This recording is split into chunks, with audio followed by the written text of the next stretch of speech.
26년 7월 3일 저는 업비트에 1억을 입금했습니다. 모두가 외면한 코인 시장, 과연 1억을 지킬 수 있을까요? 다양한 온체인 데이터를 기반으로 결정하는 매수와 매도, 코인드림의 새로운 장기 프로젝트. 코인 적립식 매수를 지금부터 시작하겠습니다.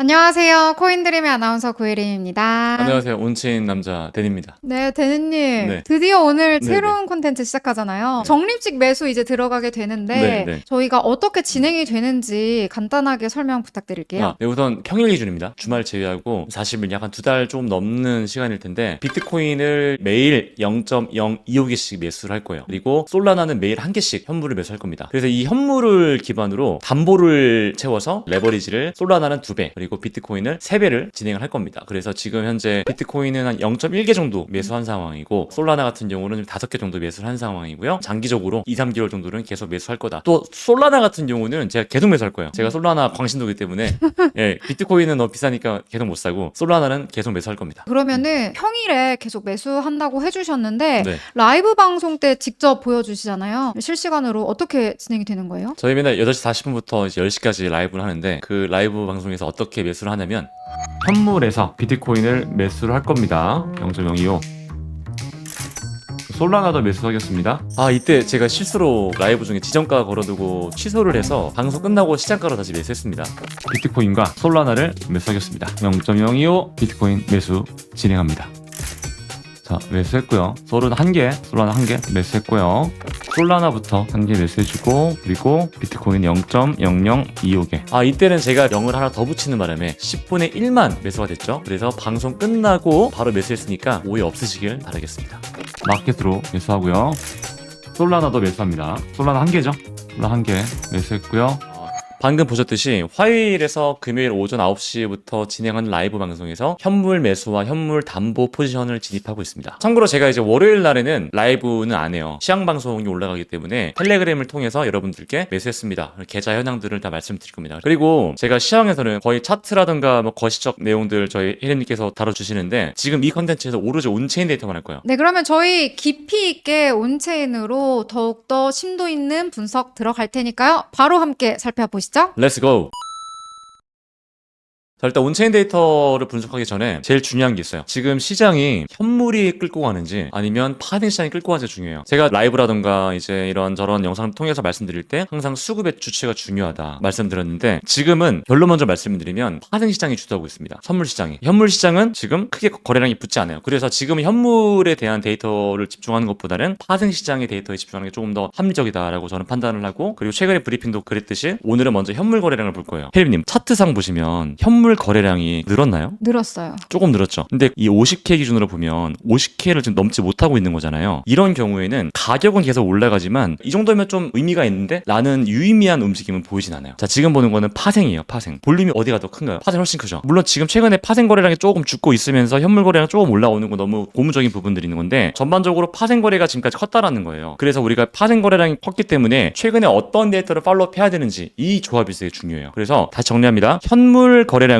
늘긴 했습니다만 유의미한 움직임은 없었다라고 볼 수 있고요. 최근에는 파생 시장의 거래가 대부분 시장을 주도했다라고 방금 말씀드렸어요. 그렇기 때문에 우리 파생 시장의 움직임을 봐야 되는데 자, 지금 보는 거는 펀딩비요. 펀딩비가 뭐냐면 초록 색깔 양수 구간인 경우에는 시장의 롱 포지션에 베팅하는 사람들이 많다라고 보는 거고요. 그리고 음수인 구간은 숏 포지션에 베팅하는 사람들이 많다라고 보는 거예요. 당연히 숏은 시장이 하락할 거라고 보는 거고 그리고 롱은 올라가는 거에 대한 베팅을 하는 사람들인 거죠. 근데 앞에서 말씀드렸다시피 파생 시장이 이끌어 가는데 참 재밌는 건 현물의 수급이 약한 국면에서 파생 시장이 이끌어갈 때 작은 악재도 크게 흔들려요. 최근에 보시면 비트코인이 막 하루에 막 RE 막 3%씩 막 5%씩 6% 왔다 갔다 많이 하잖아요. 그 이유가 호가창이 얇고 파생이 주도하기 때문에 지금 현물 수요가 없어서 험에서 되게 많고 다 레버리지가 쌓여 있는 거거든요. 그래서 변동성이 큰 거예요. 자, 그래서 여기서 그럼 왜 이걸 봐야 되냐면 최근에 보시면 이 펀딩비 기준으로 0.075 구간을 돌파하거나 좀 넘는 구간 같은 경우는요 대부분 우리가 과열이라고 해요. 거예요. 과열. 롱 포지션으로 좀 많이 과하게 좀 쏠린 거죠. 근데 지금 보시면 최근에 과열 구간에서 약간 식었습니다만 여전히 펀딩비는 높은 수준을 유지하고 있다고 볼 수 있는 거고, 이게 지금 현재 상승이 어떤 강한 상승 모멘텀이 있는 게 아닌 단순한 기술적 반등이라면 이 상승의 추세는 좀 길지 않을 거다라고 저는 보고 있는 거예요. 이전에도 마찬가지로 펀딩비가 0.075 구간에서는 항상 분위기가 안 좋았다. 자, 그럼 이제 적립식 매수하는데 네가 지금 말하는 거는 뭐 하락하는 거 아니냐, 이렇게 접근할 수 있잖아요. 근데 다시 말씀드리지만 하락한다 그래서 우리가 저점에서 매수할 거라는 생각을 하면 안 돼요. 그냥 적립식으로 매수해야 된다. 그러니까 제가 이제 비트코인이 이제 바닥 가깝다라고 저는 판단을 하기 때문에, 그래서 지금은 플러스 마이너스 몇 프로가 되더라도 천천히 모아갈 구간이다라고 보는 거예요. 다만 지금 펀딩비가 과열이기 때문에 낙관보다는 조금 리스크 관리를 할 때다. 자, 그리고 미결제 약정이라고 같이 봐야 돼. 미결제 약정은 선물 포지션을 오픈한 다음에 청산이 안 된, 익절이건 손절이건 아무것도 안 된 물량을 뜻합니다. 이건 쉽게 말하면 수요예요. 수요. 시장에 수요가 있냐 없냐를 볼 수 있거든요. 근데 지금 보시면 미결제 약정이 크게 늘어났나요? 약하죠. 이 전보다 되게 약해요. 그러니까 지금은 수요가 조심스러운 구간이에요. 그러니까 지금 비트코인이 저점과 가까운데 현재 수급이 강하게 붙지 않는다라는 건 그만큼 내러티브가 없다라는 이유로 할 수 있지만 시장에 관심도 없다라고 볼 수 있는 거죠. 그래서 지금 미결제 약정이 좀 붙어줘야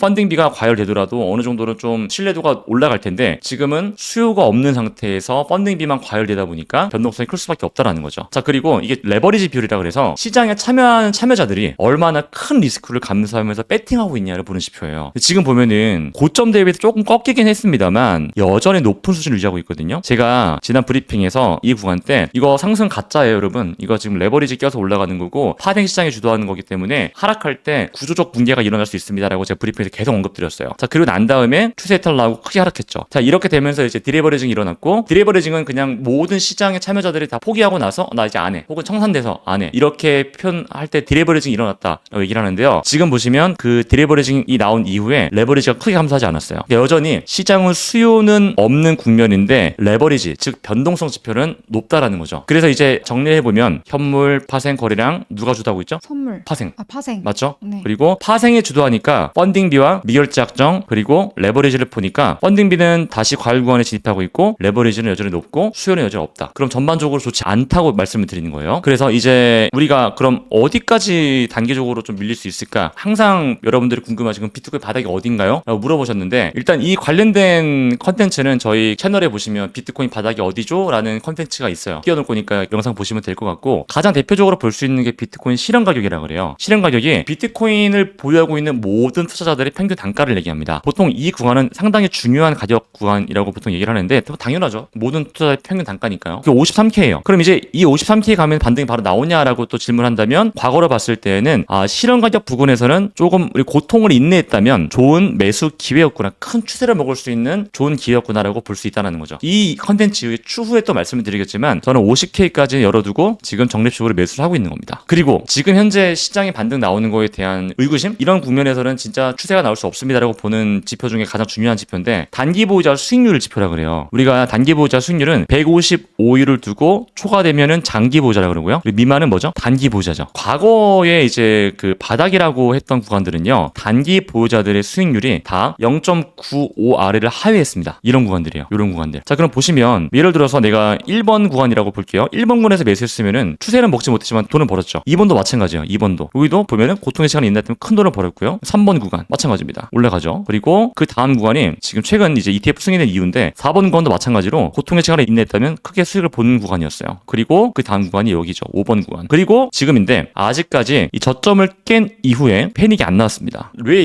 이 근거를 저는 말씀드리냐면, 지금처럼 수요가 없는 국면에서는 파생 시장의 유동성을 흡수하고 나서 스퀴즈를 만들어내고 가는 경우가 많아요. 스퀴즈가 뭐냐면, 여러분들 이렇게 V자 반등 쫙 나올 때 있죠. 이때 보통 유동성 헌팅하고 움직이거든요. 유동성을 사냥하고 움직여요, 세력들이. 지금 이게 구조적으로 참 재밌는 게, 암호화폐 거래소는 대부분 파생이 주도합니다. 그러니까 우리가 알고 있는 뭐 세력들, 고래들 있죠. 그들이 지배하기 때문에 대부분 스탑 헌팅을 만들어내고 가는 경우가 많죠. 그걸 우리 보고 롱 스퀴즈, 숏 스퀴즈라 그래요. 근데 아직까지 스퀴즈로 볼 만한 어떤 대형 청산 혹은 이 단기 보호자들의 항복 움직임이 나오지 않았기 때문에, 정리하면 저는 아직 바닥이 나오지 않았다라고 정의하고, 다만 그 바닥을 맞추기 어렵기 때문에 우리는 적립식으로 매수해야 된다라는 말씀을 좀 드려보겠습니다. 네, 그러니까 지금 온체인으로 봤을 때 현물은 유의미한 거래량이 보이지 않고, 네. 파생으로 봤을 때 거래량이 상대적으로 크다. 네, 맞죠. 그래서 이번에 봐야 할 조합은 파생과 관련된 조합을 봐야 한다. 맞습니다. 그래서 펀딩비, 미결제 약정, 레버리지 비율, 비트코인 실현 가격, 단기 보유자 수익률 지표, 이렇게 5개 말씀해 네. 주신 거 맞나요? 네. 네, 사실 이것만 봐도 저는 된다고 보고 그게 핵심 지표라고 생각해요. 현물이 장세가 좋아질 때 또 보는 지표가 있어요. 뭐 간단히 말씀드리면 자, 지금 전체 거래소의 비트코인 시장가 매수 거래량 있죠. 이게 갑자기 빡 올라갈 때가 있어요. 그리고 추가적으로 보면 지금 현물 시장가 누적 거래량 변화라 그래가지고 CVD 데이터라고 하는데요. 누적 데이터가 이제 테이크 바이 더미넌스 매집으로 바뀔 때 그때부터가 본격적인 상승장의 시작이라고 보통 우리가 얘기하거든요. 근데 아직까지는 이런 움직임이 보이지 않잖아요. 그렇기 때문에 지금까지는 파생에 좀 집중해야 된다라고 말씀을 드리겠습니다. 그러면 저 따라 살려고 했는데 네. 지금 비트코인만 분석해 주셨잖아요. 네네. 솔라나도 다음 시간에 해주시는 건가요? 좋습니다. 좋은 얘기 해주셨어요. 솔라나는 지금 분석을 따로 하진 않는데 솔라나는 지금 볼 게 많이 없어요. 그래서 솔라나는 짧게 해서 제가 앞으로 할 때마다 솔라나 관련된 온체인 기준으로만 좀 말씀을 드려보겠습니다. 네, 그러면 다음 시간에 솔라나까지 기대를 해보도록 하겠습니다. 네, 지금 엄청 네. 여러 가지 깊이 있는 설명해 주셨는데요. 이럴 때 마음이 너무 불안해서 영상 보시는 분들도 많을 것 같아요. 어떻게 네. 마인드 컨트롤을 하면 좀 좋을까요? 자, 지금 우리가 이제 추세를 만나기 위한 여정을 떠나고 있잖아요. 큰 상승 추세. 그럼 지금 하락 추세 끝나겠죠. 근데 그건 못 맞춥니다. 우리 아무리 온체는 잘 보고 차트를 잘 보더라도 비슷한 가격대를 볼 수는 있고 예측을 하고 그 데이터를 통해서 근거로 이제 이 정도 되지 않을까라고 생각할 수는 있지만 결국 거기는 다 매수 할 수 없어요. 하고 싶은 말은 트레이더는 리스크를 관리하고요. 돈은 시장이 벌어줍니다. 우리는 지금 추세를 만나기 위한 리스크 관리 게임을 하고 있는 거다 보니까 꼭 리스크 관리 하시고요. 그래서 첫 번째는 정리치 매수해야 되고 두 번째는 제가 지금 보고 있는 이 시나리오보다 더 하락할 수도 있잖아요. 그럼 멈춰야 돼요. 따라 하시고 싶으시고 어떻게 하고 싶으신 분들이 많으실 텐데 일단 뭐 제가 뭐 매일매일 제 뷰가 바뀌거나 그런 경우 텔레그램 올려드릴 거예요. 가장 중요한 건 저도 제 뷰가 틀린다면 분할 손절할 겁니다. 손절할 거니까 그 내용 꼭 참고하시면 될 것 같습니다. 네, 오늘의 격언 잊지 않도록 하겠습니다. 네. 저희가 현물을 계속 적립식으로 매수하긴 하는데 네. 이걸 가지고 또 담보로 활용해서 레버리지 들어가신다고 하셨잖아요. 그렇죠. 현물을 담보로 선물 포지션을 오픈하는 거예요. 시장 상황에 따라서 유연하게 대처를 할 겁니다. 그러니까 텔레그램 꼭 올려드릴 거고 제가 온체인 기준으로 저평가 구간 가까워지니까 매수하고 있잖아요. 반대로 고평가 구간에 가면은 저는 매도할 겁니다. 그럼 그게 얼마냐면